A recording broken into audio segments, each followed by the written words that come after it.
Well, thank you very much. Let me begin by expressing my appreciation to the organizers for bringing us together. I believe we're meeting in this beautiful city at a very sensitive period when Europe is facing some very critical tests. As discussed here, we have many issues that we need to deal with. The geopolitical landscape is shifting in an unprecedented speed, and the question before us is no longer whether Europe should act together, but how cohesive, resolute, and forward-looking we can be. This is especially true for Southeast Europe. And today, the Southeast Europe stands as a buffer in front of many challenges. To meet these challenges, we must deepen cooperation within European Union, NATO, and among all partners committed to stability and democratic values. So we must modernize our defense capabilities, invest in our innovation, strengthen mechanisms that allow us to act together.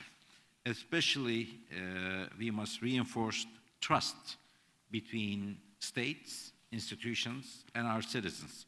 Cohesion is built not only through policies, but through shared purpose. The recent crises have exposed Europe's vulnerabilities. The war in Ukraine revealed Europe's dependence on Russian energy and gaps in its defense industry. The COVID-19 pandemic exposed fragilities in supply chains and coordination. The ongoing tragedy, genocide in Gaza, has revealed deep moral divisions in foreign policy, while global dynamics continue to generate uncertainties, refugee movements, and security pressures. These realities underscore the urgent need for a renewed vision of European security, one that bridges the gap between EU and non-EU partners and redefines Europe's place in the transatlantic alliance. Europe cannot afford to be divided abroad while it remains uncertain at home. Turkey welcomes the EU's ambition to become a more capable and strategic actor in security and defense. We stand ready to contribute as a NATO ally, as a strategic partner, and as a future member of European Union. Our defense industry today is strong, competitive, and innovative.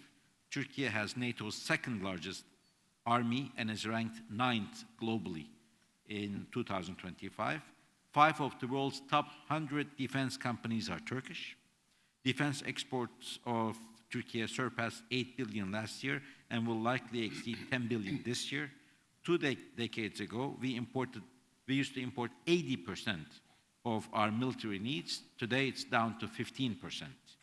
Turkey is among the only 5 nations capable of producing the next generation fighter jet, from the Altay tank to Baykar, to Milgem frigates, to Anka and TB2 drones and Kaan fighter jet. These platforms are not only Turkish assets, they are potential European assets if Europe wants us. This is why Turkey's participation in SAFE, the Security Action for Alliance initiative, is not optional, it's essential. With a defense industry as capable as ours, Europe would lose a critical advantage by neglecting Turkey's contribution. So excluding Turkey weakens Europe's defense ecosystem and undermines its own autonomy. History has shown that Turkey has often stood as Europe's first line of defense. A Europe that sidelines Turkey is a Europe that sidelines its own security and future.